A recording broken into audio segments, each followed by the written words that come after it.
Heron ने जो है त्रिभुज के क्षेत्रफल निकालने का सूत्र दिया था। त्रिभुज का क्षेत्रफल निकालने का सूत्र दिया था। समझने की बात है। देखिए, त्रिभुज हम जानते हैं, इसे कहते हैं कि 3 रेखाखंडों से घिरी बंद आकृति को क्या कहते हैं? त्रिभुज। त्रिभुज बहुत प्रकार के होते हैं, तो त्रिभुज का क्षेत्रफल भी विभिन्न प्रकारों से निकलता है। सबसे पहले समझेंगे, अगर त्रिभुज को दिया है और त्रिभुज की ऊंचाई पता हो, ए बी सी, ये एक त्रिभुज है और ये एडी इस पे लंब है। लंब है, अगर लंब है तो लंब त्रिभुज की ऊंचाई कहलाती है। त्रिभुज पर डाला गया लंब, त्रिभुज का जो शीर्षलंब होता है वो त्रिभुज की क्या होती है? ऊंचाई होती है। यदि त्रिभुज की ऊंचाई दी हो, यदि त्रिभुज की ऊंचाई ज्ञात हो,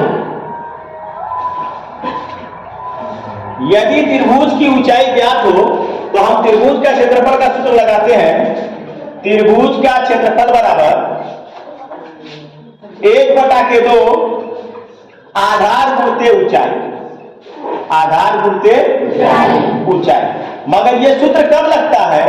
जब हमको त्रिभुज की ऊंचाई दी होगी तब।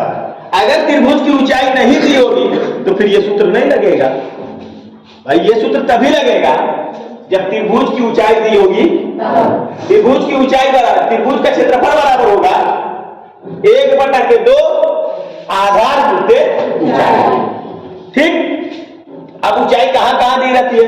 जैसे मान लो कोई समकोण त्रिभुज है। अगर समकोण त्रिभुज दिया हुआ है आपको, तो ये लंब है, इस पर है कि नहीं है? AB जो है BC पर क्या है? इस स्थिति में AB आपको त्रिभुज की क्या हो जाएगी? ऊंचाई हो जाएगी। तो त्रिभुज की ऊंचाई दी है तब तो फार्मूला लगेगा, त्रिभुज का क्षेत्रफल बराबर 1/2 आधार गुणित ऊंचाई। जैसे ये त्रिभुज है, चलो इसमें ये मतलब समकोण त्रिभुज नहीं है, मगर यहाँ पे इसका लंब दे दिया। लंब क्या हुआ? अगर लंब दे दिया है तो लंब ही उसकी ऊंचाई होगी, तो त्रिभुज का क्षेत्रफल बराबर होगा आधार गुणित ऊंचाई। आधार किसको लेंगे? जिस पर ऊंचाई होगी। ऊंचाई किस भुजा पर है? इस भुजा पर है लंब, तो ये आपका आधार हो जाएगा और ये क्या हो जाएगी? ऊंचाई। ये लंब किस पर है? BC पर है, तो ये लंब ऊंचाई हो जाएगी, ये क्या हो जाएगा? आधार हो जाएगा। बात समझ में आई? तो ये सूत्र कब लगता है? जब त्रिभुज की ऊंचाई दी होती है तब। देखिए, जैसे दे दिया किसी त्रिभुज की ऊंचाई 5 सेमी तथा आधार 4 सेमी है, तब त्रिभुज का क्षेत्रफल ज्ञात कीजिए।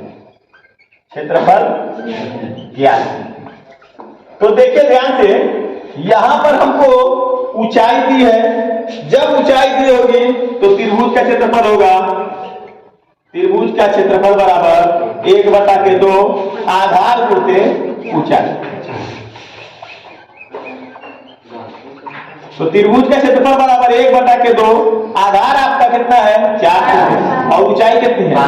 5 सेमी है। 2 दूना के 4, 2 5 10 सेमी स्क्वायर। क्षेत्रफल है ना, तो क्षेत्रफल के लिए क्या? सेमी। यहाँ पे सेमी दिया, इसके सेमी स्क्वायर। मीटर दिया रहेगा तो मीटर स्क्वायर। तो याद रखेंगे, त्रिभुज का क्षेत्रफल बराबर 1/2 आधार गुणित ऊंचाई कब लगेगा? जब त्रिभुज की ऊंचाई दी होगी। ठीक है। अगर त्रिभुज की ऊंचाई ना पता हो तब त्रिभुज का क्षेत्रफल कैसे लगेगा? इसके लिए हिरोन नाम के गणितज्ञ ने जो है हिरोन का सूत्र दिया था त्रिभुज का क्षेत्रफल निकालने के लिए। कब? जब त्रिभुज की ऊंचाई नहीं ज्ञात हो, यानी त्रिभुज की ऊंचाई ना दी हो। त्रिभुज की ऊंचाई तब त्रिभुज का क्षेत्रफल कैसे निकलेगा? इसके लिए हिरोन ने जो है हिरोन सूत्र का यूज, हिरोन सूत्र को जो है प्रतिपादित किया था। तो कैसे निकलेगा देखिए, समझिए। सबसे पहले उन्होंने क्या किया? त्रिभुज का परिमाप निकाला। त्रिभुज का परिमाप। तो किसी भी त्रिभुज का जो परिमाप होता है, परिमाप निकालने के लिए हम क्या करते हैं? सभी भुजाओं को, कोई भी चीज का परिमाप निकालो। चतुर्भुज का परिमाप निकालना है, चारों भुजाओं को जोड़ दो। त्रिभुज का परिमाप निकालना है, तीनों भुजाओं को जोड़ दो। परिमाप का मतलब वही होता है जितनी भी उसमें भुजाएं हैं सभी भुजाओं की लंबाइयों को क्या कर दो, जोड़ दो। कोई भी आकृति हो उसका परिमाप इसी तरह निकलता है। तो त्रिभुज का परिमाप निकालने के लिए हम क्या करेंगे, त्रिभुज की तीन, जैसे त्रिभुज ए बी सी है ना, इसमें एक भुजा कितनी है, ए, यहां से यहां तक की लंबाई ए है, यहां से यहां तक लंबाई, यहां से यहां तक लंबाई सी, तीन भुजाएं दी है, तीनों की लंबाइयां दी है। तो त्रिभुज का परिमाप निकलेगा तीनों भुजाओं का योगफल, तीनों भुजाओं का योग। त्रिभुज का परिमाप होता है तीनों भुजाओं का योग। तो त्रिभुज का जो परिमाप होगा,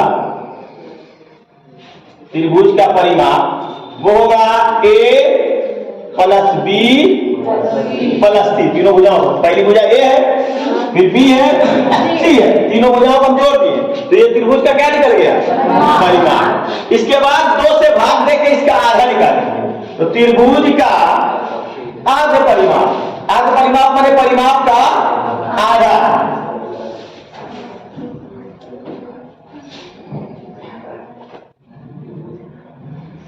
त्रिभुज का आधा परिमाप, आधा परिमाप माने परिमाप का आधा। तो परिमाप का आधा क्या होगा आपका, इस सभी भुजाओं का परिमाप है ना ए प्लस बी प्लस सी, इसमें 2 से क्या कर दो, तो ये आधा परिमाप का क्या हो गया, आधा। आधा माने, आधा माने जी परिमाप का आधा मतलब अर्ध परिमाप, परिमाप का आधा का मतलब अर्ध परिमाप हो गया। ठीक, सही लिखे थे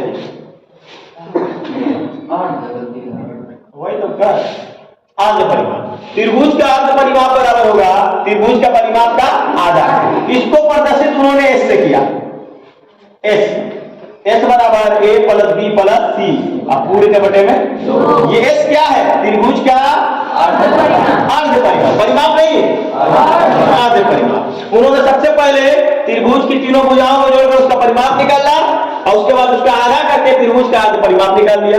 और त्रिभुज का अर्ध परिमाप निकालने के बाद त्रिभुज का क्षेत्रफल, त्रिभुज का क्षेत्रफल बराबर कर्ली में एस यानी अर्ध परिमाप, फिर ब्रैकेट में S minus A, S minus B, S minus C, ये त्रिभुज का क्षेत्रफल उन्होंने प्रतिपादित किया। और ये क्षेत्रफल त्रिभुज का कब लगेगा, जब त्रिभुज की तीनों भुजाएं ज्ञात होगी तब। तीनों भुजा नहीं ज्ञात हो, 2 भुजा भी ज्ञात होगी तब भी लग जाएगा, क्योंकि तीसरी भुजा तो निकल जाएगी परिमाप से, अगर परिमाप दिया होगा तब। तो त्रिभुज का क्षेत्रफल बराबर होगा कर्ली में एस, दूसरे पोस्ट में S minus A, S minus B, S minus C, ये त्रिभुज का क्षेत्रफल लगेगा। यही क्षेत्रफल सूत्र जो है हीरोन ने दिया था।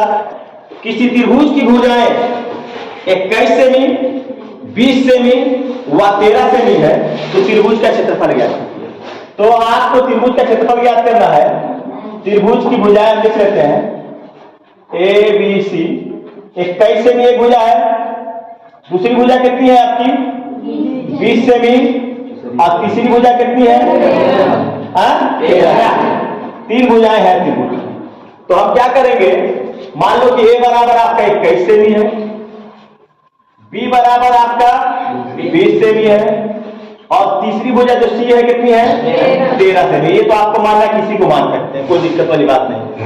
सबसे पहले त्रिभुज का क्षेत्रफल निकालने से पहले हीरोन के अनुसार आप क्या निकालेंगे, अर्ध परिमाप, ए प्लस बी प्लस सी, त्रिभुज की तीनों भुजाओं का योग बटे में 2।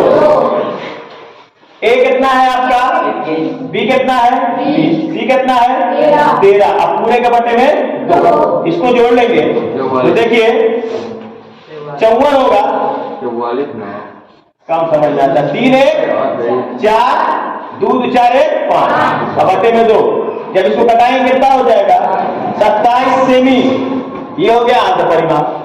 अर्ध परिमाप निकालने के बाद त्रिभुज का क्षेत्रफल बराबर, त्रिभुज का क्षेत्रफल बराबर हमने बताया कर्ली में S minus A, S minus B, S minus C. ठीक है, चलिए देखते हैं।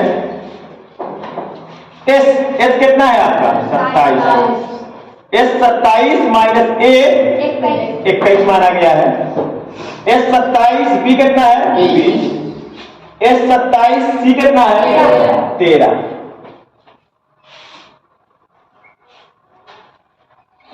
सत्ताईस रहेगा ही, ये 27 में से 21 घटेगा 6 बचेगा 27 में 20 जाएगा 7 और 27 में से 13 जाएगा 14, 14 13 27 होगा ना। ठीक, अब देखिए हम क्या करेंगे, खंड कर लेंगे, इसका निकाल मत देना। तो 27 का खंड करोगे 3 और 3 आएगा, 3 गुणे 3 गुणे 3, फिर 6 का खंड करोगे 2 गुणे 3, 7 का तो खंड होगा नहीं, 14 का होगा 2 गुणे 7। अब हम निकालेंगे जोड़ा बना के, देखिए 2 का है 1 2 का 1 निकलेगा, 3 2 3 1 4, 3 का है 4 तो 2 2 3 निकलेगा, और 7 का 1 2 2 तो 7 1 7 निकलेगा, तो 2 3 6 7 18 और 18 7 कौन बताएगा 126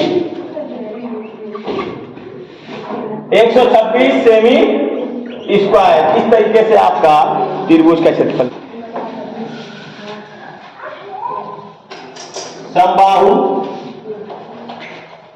त्रिभुज का क्षेत्रफल। अच्छा, समबाहु त्रिभुज कहते किसे बताइए, जिसकी तीनों भुजाएं बराबर। ठीक, तो देखिए समबाहु त्रिभुज का क्षेत्रफल हम निकालते हैं। ये मान लेते हैं कि समबाहु त्रिभुज है, और समबाहु त्रिभुज होगा अगर, तो त्रिभुज की तीनों भुजाएं क्या होती समबाहु बराबर होती है। अगर एक भुजा की लंबाई 2 होगी तो दूसरे की भी 2 होगी, तीसरे की भी 2 होगी। तो देखो समबाहु त्रिभुज का क्षेत्रफल हम निकाल, मान लेते हैं कि त्रिभुज की भुजा ए है, तो तीनों ये होगी ना, क्या अलग अलग होगी, तीनों एक ही होती है त्रिभुज की भुजा। ठीक है, मान लेते हैं कि माना समबाहु त्रिभुज की भुजा बराबर ए। ठीक है, अब हम चलते हैं उसी हिसाब से, पहले हीरोन फार्मूला के अनुसार सबसे पहले आर्ध परिमाप निकालना है आपको।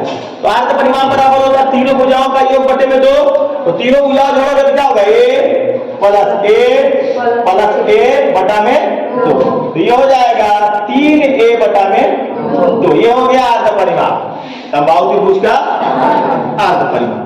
आर्ध परिमाप निकालने के बाद त्रिभुज का क्षेत्रफल का सूत्र हमने लिखवाया है, त्रिभुज का क्षेत्रफल बराबर ब्रैकेट में s minus a s minus b s minus c। यहां पे जो a b c है वो a b c ना होगा, तीनों a है, तीनों भुजाएं आपस में क्या है a बराबर है ना। चलिए देखते हैं, तो तीनों भुजाओं को a रख दीजिए आप, s minus a s minus a s minus a, तीनों को हम a करें। s का मान रखे हैं, निकाले हैं 3a बटे में 2 रख देते हैं। चलो s का मान कितना, 3a बटा में 2, ब्रैकेट में s का मान 3a बटा में 2 माइनस a होगा ना जी। s का मान 3a बटा में 2 माइनस a, s बराबर 3a बटा में 2 माइनस a। अब हम क्या करेंगे, लसा लेंगे। कैसे लसा लेंगे सबका, इधर इधर।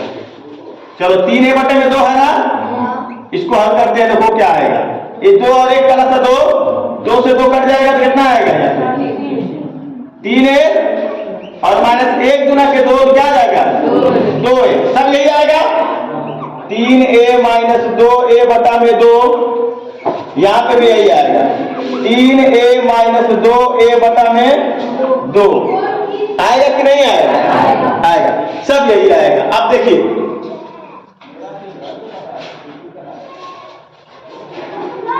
ये आपका 3a बटा में 2 है ना, रहने दो, गुणे ये कितना आएगा a बटा में 2, 3a में से 2 घटेगा, a बटा में 2 a बटा में 2। ध्यान समझिए बात को, क्या कीजिए आप 3 को अलग कर लीजिए, 3 को गुणे a बटा में 2 बचेगा ना, a बटा में 2 a बटा में 2 a बटा में 2।